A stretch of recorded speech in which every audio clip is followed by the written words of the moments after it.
Who do you turn to, you know, when to express your emotions?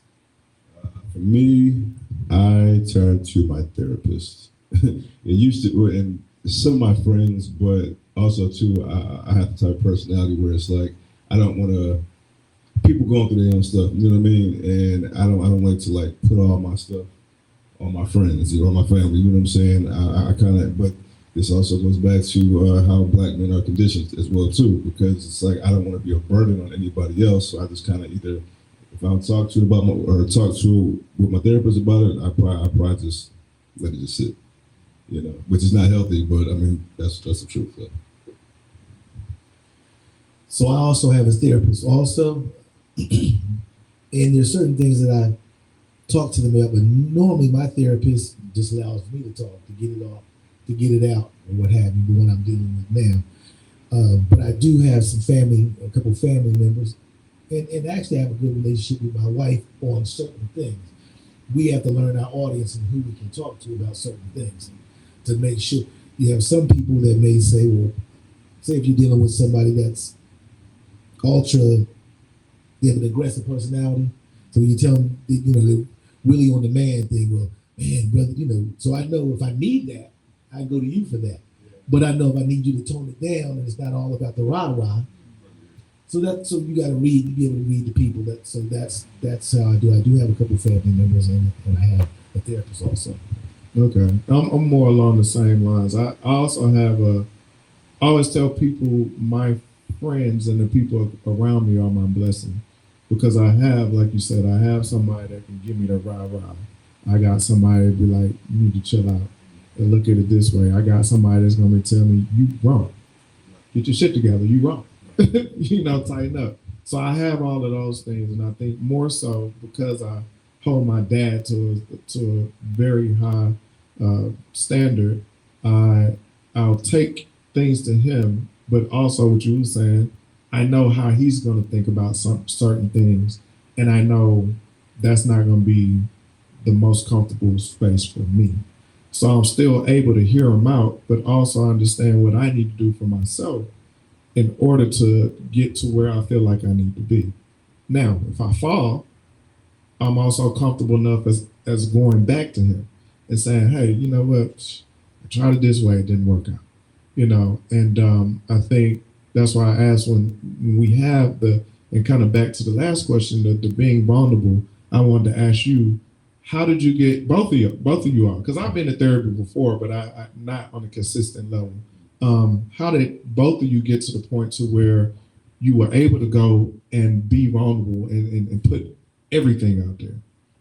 So for me, my first run-in with a therapist was when I was married. And that's really ultimately the reason why I started going. And then I started going individually. And then so for me, I'm always looking for a way to better myself.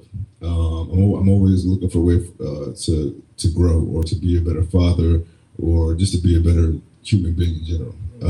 And I feel like the only way that you're going to achieve that is by looking at all of the ugly shit inside of you or the things that you don't necessarily show other people or whatever. You know what I'm saying? Like you have to be able to look at that ugly side just like you have to be able to look at the good side. You know what I'm saying? And so that was really my main motivations for like wanting to go to therapy is just like and also too figuring out like because like what makes people tick interests me. You know what I'm saying? Like, you know what I'm saying? And so I wanted to figure out what makes me tick. Why do I choose the type of women I choose? Why do I move like this? And not saying it's like, oh, it's a bad thing, but it's just more knowledge for me to use so I can critique myself. So that's what. So the question was, Oh, I didn't the vulnerability. Okay. How did you get to where you were able to just open up all the way? Do you feel, or well, I should ask, do you open all the way up when you're there? Because some people I know they go in and they just kind of give bits and pieces. Oh no. So I feel like with that, it's like if you don't open up totally, it's a waste of time because it's like going to a doctor and they're saying, well, hey, does your stomach hurt? And you're like, no, but your stomach hurts. It doesn't make any sense. You know what I'm saying? Like the only way that that's going to work is if they have all of the information about you and all of the tools so they can do what they do to help you. So from my experiences,